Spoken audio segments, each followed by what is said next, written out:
Բարև ձեզ, Ստեփան Գրիգորյան, YouTube-յան ալիքի մասնակիցներ։ Ողջունում եմ ձեզ բոլորիդ, այսօր դեկտեմբերի 29-ն է։ Մենք շարունակում ենք մեր աշխատանքը, այսօր գլխավոր թեման կլինի Ուկրաինայի թեման։ Դուք գիտեք, Դոնալդ Տրամփ, Միացյալ Նահանգների նախագահան այս միջնորդի դերում է գտնվում, փորձում է կանգնացնել այդ պատերազմը, որը վարում է Ռուսաստանը Ուկրաինայի ժողովրդի դեմ, Ուկրաինայի պետության դեմ։ Ինքը ուզում է լուծել այդ կոնֆլիկտը, միջնորդի դերում է ինքը, փորձում է լուծել, ինչ որ քայլեր անում է ու շատ կարևոր փուլ անցավ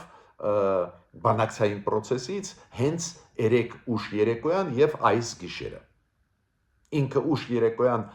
Դոնալդ Տրամփը ունեցել է հեռախոսազրույց Պուտինի հետ, Ռուսաստանի նախագահի հետ, հետո ավելի ուշ Ֆլորիդայում, Միացյալ Նահանգներում հանդիպեց Վլադիմիր Զելենսկու հետ, իմ կարծիքով բավական հաջող հանդիպում էր, հետո այդ հանդիպումից հետո հեռախոսազրույց Թրամփը եւ Զելենսկին ունեցել են եվրոպական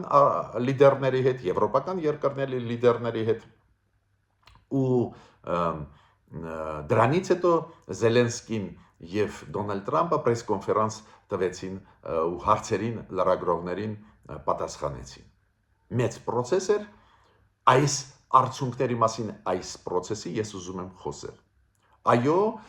շատ կարևոր է, որ Դոնալդ Տրամփը Զելենսկու հետ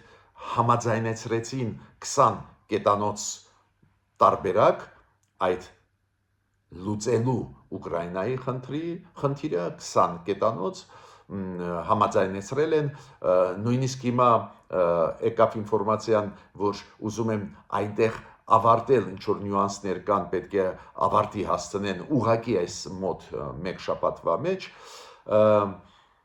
մի կողմից դա դրական է, բայց մյուս կողմից պարզ է, որ Ռուսաստանը համաձայն չի ու համաձայնությանը չեն եկել Ռուսաստանի հետ։ Ինչը շատ կանխատեսելի է, Ռուսաստանի դիրքորոշումը շատ կարծր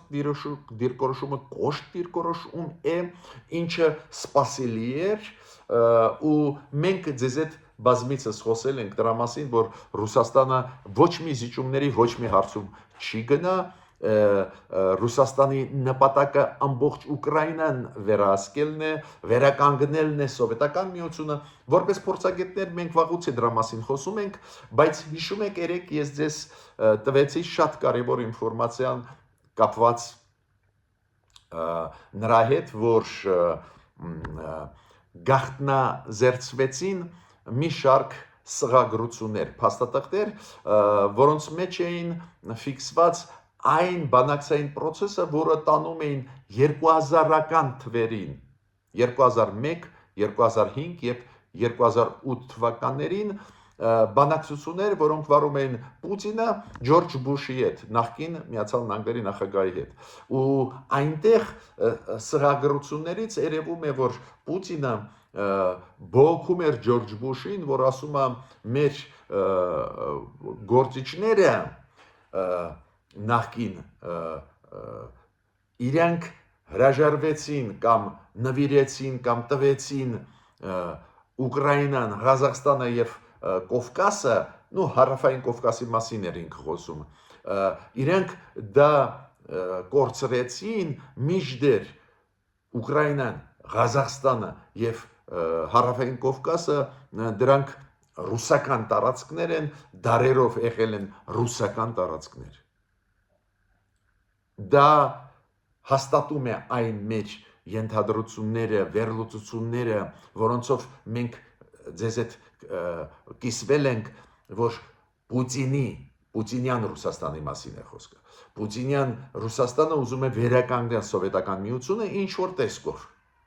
Ու սկսեցին այս պատերազմը Ուկրաինայի դեմ հենց այս նպատակներով։ Դա է պատճառը, որ ոչ մի զիջումների չի գնա Պուտինը, մենք այդպես ենք ենթադրում։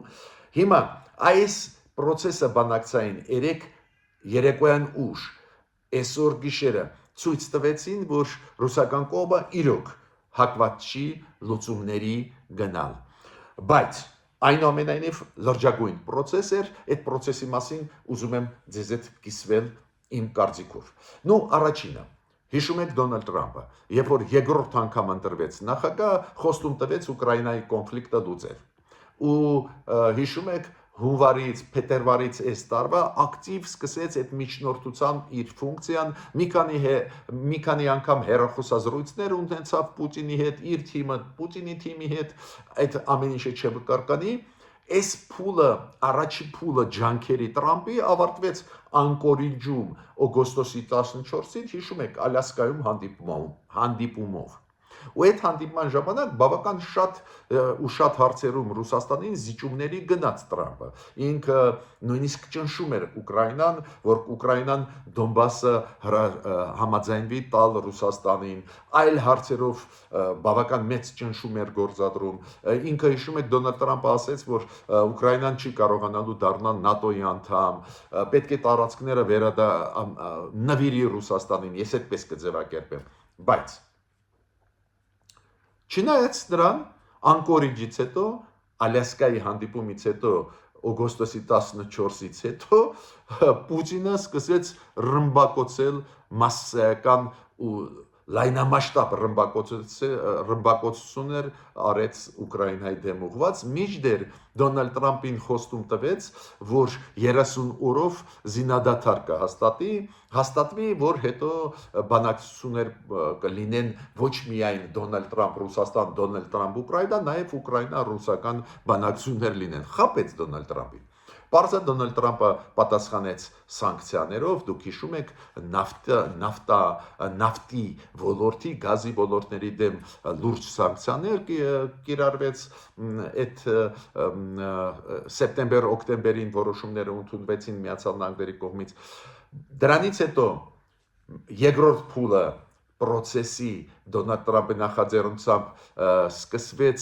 օկտեմբերին, երբ որ Ռուսաստանը տեսավ, որ ծանր է վիճակը, Պուտինը զանգեց Դոնալդ Տրամպին ու ասեց. լավ, մենք հիմա համաձայն ենք ինչ որ զիջումների գնալ, արի չէ, սանկցիաները մի կիրառի ու մի տուր Ուկրաինային, մի վաճառի Ուկրաինային հերահար հրթիռներ, արի մենք լեզու կգտնենք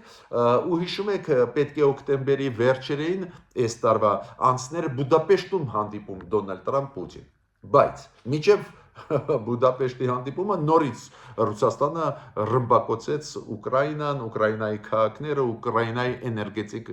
համակարգը ու Դոնալդ Տրամպը այս անգամ Դոնալդ Տրամպը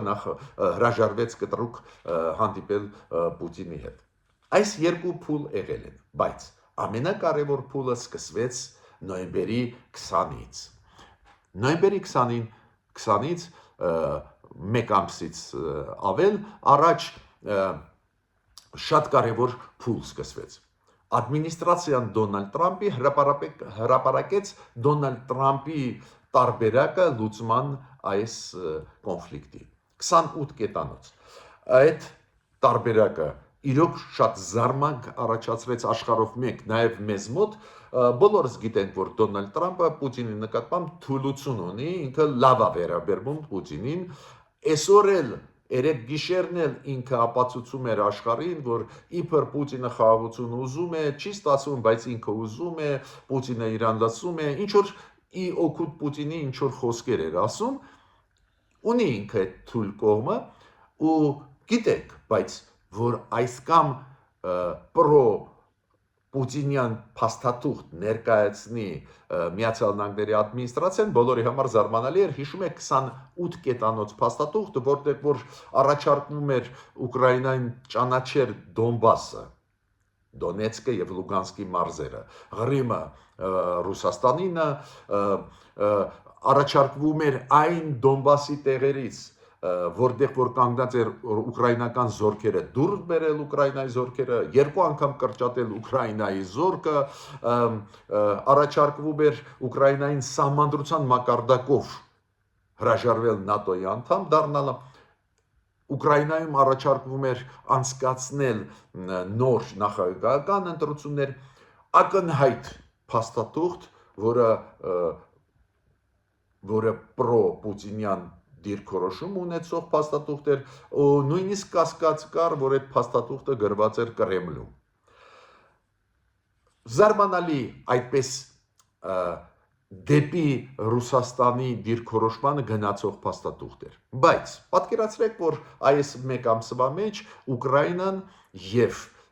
եվրոպական երկրները համբերատար սկսեցին աշխատել ամերիկացիների հետ ու երեք երբ որ սկսվեցին բանակցություններ Դոնալդ Տրամփ, Վլադիմիր Զելենսկի, այդ բանակցությունների ժամանակ սեղանին դրված էր 20 կետանոց փաստաթուղթ, որը բավական հավասարակշռված էր։ Առաջինը Ուկրաինայի բանակը չպետք է այդպես ուժեղ կրճատվեր։ Երկրորդը այնտեղ առաջարկվում էր զինադադար կնքել այն ռեալությունները, որոնք կան հողի վրա։ Ասենք շփման գծով գնա զինադադարը, այլ ոչ թե Ուկրաինան ինչ որ բաներ զիջի Ռուսաստանին։ Ուկրաինան գնաց զիջումների այդ փաստաթղթում 20 կետանոց, համաձայնվեց անցկացնել ընտրություններ Ուկրաինայում, բայց մեկ պայմանով, որ զինադադար լինի, եթե պատերազմ լինի, ռմբերը ընկնեն մարդկանց գլխներին, ինչ ընտրություն։ Միտքս ինչու՞մ է, այս փաստաթուղթը շատ ու շատ ավելի հավասարակշռված էր։ Հիմա այդ լավ է, բայց ես ուզում եմ ձեր ուշադրությունը դարձնել, որ դա քիչ է, այն որ պայմանավորվեցին Միացյալ Նահանգները եւ Ուկրաինան ու երեք հանդիպումից հետո Զելենսկու հետ Թրամփը շատ գոհ էր արդյունքներով այս աշխատանքի, դա քիչ է, Ռուսաստանի համաձայնությունն է պետք է, Ռուսաստանն է պատերազմը տանում, ագրեսիան անում Ուկրաինայի դեմ, ուստեղ շատ հետաքրքիր է։ Ուրեմն հերախոսազրույցը միջև Զելենսկի Տրամփ հանդիպումը եղել է 3 ուշ երեկոյան։ Ու այդ հերախոսազրույցը Դոնալդ Տրամփ Պուտին մեկնաբանեց մի քանի րոպե անց այդ հերախոսազրույցից Յուրի Ուշակովը տվեց ինֆորմացիան, որ իրոք Դոնալդ Տրամփի նախաձեռնությամբ 1 ժամ 15 րոպե խոսացին Դոնալդ Տրամփը Պուտինի հետ, Տրամփը ներկայացրեց այսօրվա վիճակը Ուկրաինայի բանակցությունների հետ կապված, պարզ է, այդ 20 կետանոց փաստաթուղթը ներկայացրեց Դոնալդ Տրամփը, ու Տրամփը նույնիսկ ասեց, որ եթե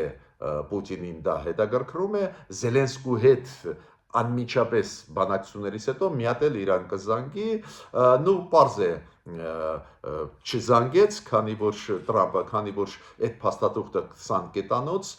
պարզ է Ռուսաստանին դուր չեկավ։ Ռուսաստանը դնում է հարց, որ Ուկրաինան սահմանադրական մակարդակով ՆԱՏՕ-ից հրաժարվի, այդ 20 կետանոց փաստաթղթում Ուկրաինա ամերիկյան այդ կետը ընդհանրապես չկա, որ Ուկրաինան հրաժարվում է ՆԱՏՕ-ից։ Պարզ է, կամ բանակը չի կրճատվում Ռուսաստանի ուզածով։ Պարզ է, որտեղից ես նաև տեսնում եմ, որ Ռուսաստանը դժգոհ էր ու փաստորեն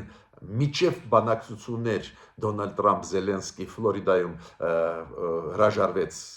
համաձայնության գալ, քանի որ Յուրի Ուշակովը ինչ ասեց, նայեք, ինքը ասում է այդ շատ ջերմ մթնոլորտում անցավ հերախոսազրույցը, կողմերը շնորհավորեցին իրար Սուրբ Ծնունդի կապակցությամբ, Նոր տարվա կապակցությամբ, շատ ջերմ խոսացին տարբեր թեմաներից ու վերջ։ Դա եթե թարգմանենք ռուսական դիվանագիտական լեզվից նորմալ մարդկային լեզվի, Պուտինը կոպիտ ասած պասլաց արեց Տրամփին, ասեց չէ, մենք համաձայն չենք։ Ահա, բայց նորից կրկնում եմ, չմտածեք, որ եթե Ռուսաստանը համաձայն չի, արդյունք չկա։ Արդյունքը նրանում է, որ Դոնալդ Տրամփը գոհ էր Վլադիմիր Զելենսկու հանդիպումից։ Հիշում եք, այս տարվա փետրվարին ինչ լարված վիճակ են Վլադիմիր Զելենսկու եւ Դոնալդ Տրամփի միջև։ Բարեբախտաբար հիմա շատ ու շատ ավելի լավ անցավ այդ հանդիպումը իրանց հիմա մի քանի թեզեր գլխավոր, որոնք Դոնալդ Տրամփ եւ Վլադիմիր Զելենսկին հնչեցրեցին պրես-կոնֆերանսում այդ հանդիպումից հետո։ Իդեպ ասեմ ձեզ, այդ իրանց հանդիպումի անմիջապես հետո, որը տվեց 2.5 ժամ, Դոնալդ Տրամփը Զելենսկու հետ խոսել է Ֆլորիդայում 2.5 ժամ։ 2.5 ժամանոց հանդիպումից հետո անմիջապես իրանք հեռախոսազանգեր ունեցան եվրոպական լիդերների հետ, միջոց հետաքրքիր է, ոչ միայն Ֆրանսիայի, Գերմանիայի, Մեծ Բրիտանիայի, Իտալիայի ղեկավարներն էին մասնակցում, նաև ՆԱՏՕ-ի գլխավոր քարտուղարը, նաև Եվրոմիության գլխավոր դեմքերն էին այդ հեռախոսազրույցում, նաև Լեհաստանի ու Ֆինլանդիայի նախագահները։ Հետաքրքիր է կազմը, ում հետ զրուցեցին Զելենսկին, Տրամպը իրանց անմիջապես հանդիպումից հետո մի ժամ տևեց այդ հեռախոսազրույցը եվրոպացիների հետ։ Հիմա գլխավոր գնահատականները, որոնք տվեցին կողմերը։ Դոնալդ Տրամպը ինքը ասեց գլխավոր հարցը դա Դոնբասն է։ Դրա շուրջ ոչ մի ընդհանուրի չեն կարող գալ։ Ինչի մասին է խոսքը։ Դոնբասը դա Լուգանսկի եւ Դոնեցկի մարզերն են։ Ռուսաստանը ասում է, այն մասերը, որոնք Ուկրաինան դեր պահում է իր տարածքներից, պետք է դուրս գան։ Չհասկացանք այդ տրամաբանությունը։ Քիչ է որ Ռուսաստանը գրավեց Դոնբասի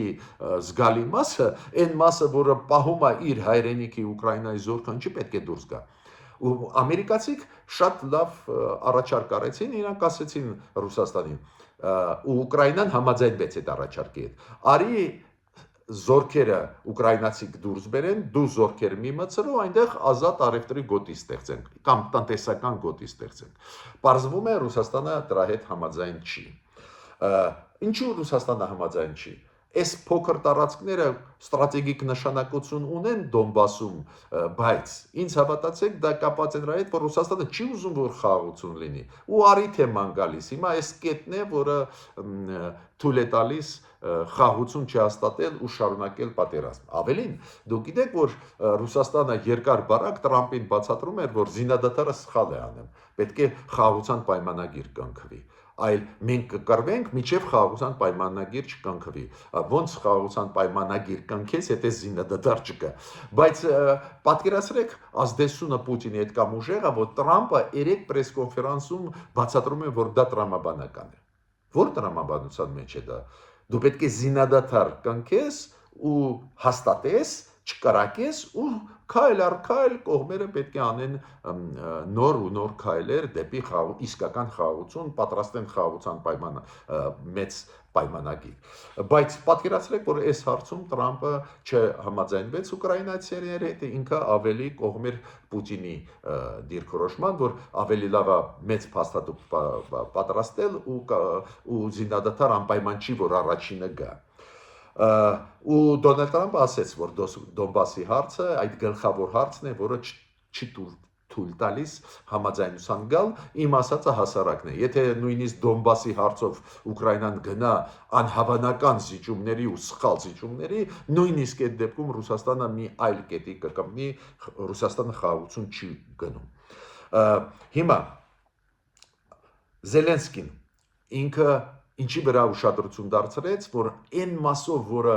իրանց անվտանգության երաշխիքները պետք է լինեն, այդ մասով ինքը ասում է, մենք ամերիկացիների եւ եվրոպացիների հետ հասանք 100%-անոց արդյունքի։ Դες Զելենսկի գոհ է, որ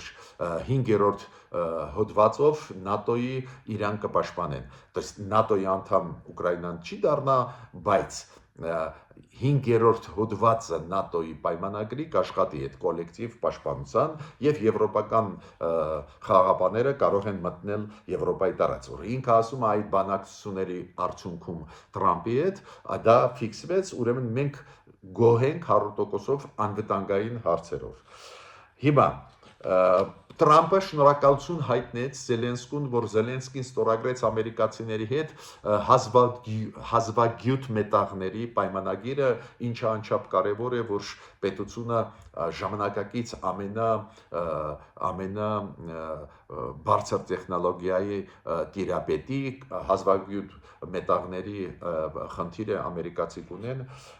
Ուկրաինան ունի այդ պաշարները, դրանով հարուստ է ու Տրամպը շնորհակալություն հայտնեց Զելենսկուն։ Դա ինչ է նշանակում, որ Զելենսկին հիմա կարողանում է համոզել Տրամպին ինչ որ հարցերում բանակցել, լավ դա լուր է։ Տրամպը ասեց, որ եթե այս ձևի շարունակեն բանակցությունները ուկրաինացիների հետ, քիչ բան մնաց ավարտել, ուրեմն մի քանի շաբաթից հետո կարող է մենք դրական արդյունքներ ունենանք Պուտինի հետ, բայց ինչ է դա նշանակում? Դա նշանակում է, որ պարզ է Պուտինը հրաժարվեց այդ 20 կետանոց փաստաթղթի հետ, մենք գիտենք ինչի ինքը հրաժարվեց, մեծ գաղտնիք չի, այլ հարցեր են քննարկվել, շատ կարևորը, օրինակ պատվիրակությունները ֆիքսվել են, դուք գիտեք, հիմա Ամերիկա-Ուկրաինա կստեղծվեն աշխատանքային խմբեր, որոնք այս պայմանավորվածությունները կմշակեն, կխորացնեն, բայց մյուս կողմից ակնհայտ է, որ Ռուսաստանը խաղաղություն չի ուզում մեզ համար, այո, Դոնալդ Տրամպը ավելի օպտիմիստիկ է նայում, ինքը միջնորդի դերում է, խոմ չի կարող ասել, որ Ռուսաստանը ամեն ինչ տապալում է, բայց այս բանակցությունները նաև շատ կարևոր են մեզ համար, մենք տեսնում ենք ինչ է ուզում Ռուսաստանը, ու այդ վտանգները Ուկրաինայից հետո կարող են գան Հարավային Կովկաս, դեպի Ղազախստան, Կենտրոնական Ասիա, Ռուսաստանը ուզում է վերականգնել այս կամ այն ֆորմատով նախկին սովետական միությունը, դա ակնհայտ է, ուրեմն մեր պետությունները պետք է իմանան, որ այս վտանգները կան ու ուշադիր մենք բոլորս պետք է հետևենք այն զարգացումների, որոնք գնում են Ուկրաինայի կոնտեքստով։ Ուրեմն բանակցությունները, որոնք գնում են, լուրջ բանակցություններ են, Թրամփը ուզում է օգնել, բայց Ռուսաստանը ոչ մի զիջումների պատրաստ չի ու խաղաղության չի գնա առանց կոշտ հստակ դիրքորոշմանը Եվրոմիության եւ Միացյալ Նահանգների։ Միասին իրանք պետք է սանկցիոն քաղաքականությունը ուժեղացնեն Ռուսաստանի դեմ, Պուտինի դեմ։ Պուտինը խաղաղություն չի ուզում։ Միջնոր հանդիպումներ։